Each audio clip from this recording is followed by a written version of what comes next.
the Russians have gone to Iran. Shoigu, who used to be the defense minister, he recently took on the role of the head of the Security Council in Russia. Basically the Russian equivalent of a National Security Council, same thing, right? And he's just landed in Iran and is there to accompany a bunch of weapons that have been shipped to the Iranians. So there's nothing irregular or weird about the Russians giving Iran weapons. They exchange weapons all the time. We know that, for example, a lot of Russian drones were originally Iranian drones. We know they have security agreements. There's nothing, there's nothing necessarily escalatory about this. Russia is allowed to deliver weapons to Iran, just like America delivers weapons to Ukraine and to Israel. Okay, fair is fair. So, nevertheless, these huge cargo planes taking off at this time, it looks like it's some special equipment. For me, we're looking at this and seeing not just the cargo planes arriving, but also Shoigu in person. To me, it indicates that the Russians are giving the Iranians some kind of advanced weapon system, or they're basically replenishing their stocks. They're making this, diplomatically, I know it's a military matter, but diplomatically speaking, it's a message to the Israelis and the Americans. It's a message to the Israelis that retaliation is coming and retaliation is going to be big. And it's a message to the Americans that you went and gave Ukraine massive amounts of weapons. You gave them some of your most advanced weapon systems and you allowed them to strike inside Russia. You also probably had something to do with Russian Wagner troops being killed in Mali, right? I was talking about that just recently, and Mali broke off ties with Ukraine because Ukraine admitted to it. So, and again, Ukrainian intelligence, I'm sorry, the Americans and French have intelligence in Mali, not the Ukrainians. It's just Ukraine helped maybe pass it on. In any case, it's a message from both Russia and Iran to America and Israel, respectively, that, you want to play this game, we can play it too, all right? Russia is also able to give Iran advanced weapon systems and piss you off in your theater of war or in your other theater of war in the Middle East. So, I wouldn't understate or overlook this visit by Shoigu in any sense of the imagination. So these are the cargo planes that have been traveling to Tehran, these IL-76s, massive beasts. And, these are obviously military carriers. Now, at the same time, here's the video, by the way, just of Shoigu in Iran.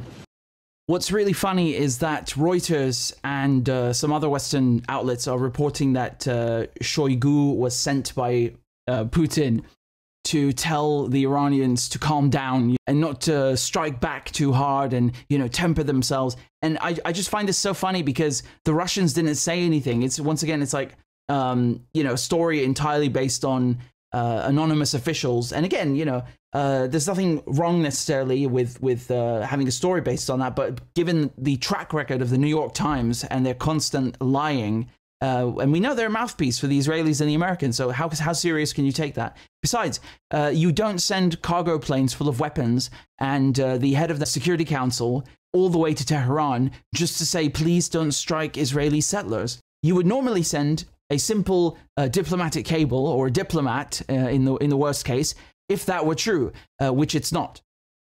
At the same time, you've got the head of CENTCOM, okay, US Central Command, in occupied Palestine, meeting with the Israelis. So, like I said, it's tit for tat, okay? The Americans want to do that. Okay, we can do the same thing. It's, you have to understand this. There's a certain finesse, which sounds really funny in this context, given it's just war and violence. But there's a certain finesse to the symbolism, to the meanings of moves like this. I mean, don't make no mistake, they're not just going there for show or to send a diplomatic message. They're going there really to cooperate on military matters. But they understand the meaning of this, and they understand how it's going to be interpreted. There are people who work in the American government who are looking at this, and they report this to their superiors and notify them because it is significant. It's not a random visit. So I'm painting a broad picture for you to understand what's happening. What are Hezbollah saying? What violations did Israel commit? What is happening in terms of preparing for a response? What are the Israelis doing? Building, preparing bunkers for Netanyahu. They're opening bunkers for the public in Tel Aviv, which indicates that the Israelis are expecting civilian or perhaps civilian structures, not necessarily, lives, to be hit, or their cities to be hit, like Yemen did with its drones in Tel Aviv, just a few weeks ago. they're not just thinking, oh, it's going to be a bunch of drones in Eilat. Oh no, it's going to be much more than that. And what are the Russians doing, you know, to help Iran and therefore help the axis of resistance? Because remember, in this time, in this context, it's not just a random weapons shipment. Let me make no mistake. But this guy, really, this ghoul in the State Department, he really makes me laugh. Miller is really such a funny person. He's really just like, they're jokes. They're jokes. At the same time, this is just now, the Iraqis have hit the Ain al-Assad base in Iraq. So, again, this is an occupation base. The Americans are stationed there with other allied troops. And it seems that 2 American soldiers were just killed and 5 wounded. Definitely wounded, although the 2 killed is still unconfirmed. The Iraqi resistance fired a bunch of Katyusha rockets, and afterwards it seems there was a missile attack in addition to that. People are thinking, is this the response that's coming from the resistance? No, it's not. Yesterday, Hezbollah fired a barrage of rockets at the Israelis, and people also think, oh, is that the response? No, these are farts. I mean, come on, when the response happens, you will know. I promise you, you'll know. And I don't think the Iranians, and I say Iranians because they're the furthest away geographically, I don't think they're going to be firing drones this time. I could be wrong. I'm just saying because they take a long time to arrive and it gives the Israelis time to prepare. And that voids the entire point of a studied response or a meaningful, impactful response to reestablish deterrence. You want to fire not cruise missiles, ballistic missiles or hypersonic missiles that are going to be there, you know, very, very soon and take a few minutes and not hours compared to cruise missiles and drones. You know, some of the drones, I mean, depending on where you fire them from in Iran, they could take 12 hours, you know? So it gives the Israelis time to prepare, and that voids the entire point. So the Americans have deployed the USS Abraham Lincoln, and that naturally comes with all of its escort ships. They've got 5 other US warships in the Mediterranean Sea. They also have a WASP amphibious ready group. So that's basically a team made up of 3 ships and about 4,000 sailors and US Marines. Also, fighter jets that are part of the US Marine Corps. There's an infantry battalion. They've got forces, namely from the 24th Marine Expeditionary Unit. What this is called is posturing, right? So the United States are basically moving these troops into the area to make themselves look tough, to flex.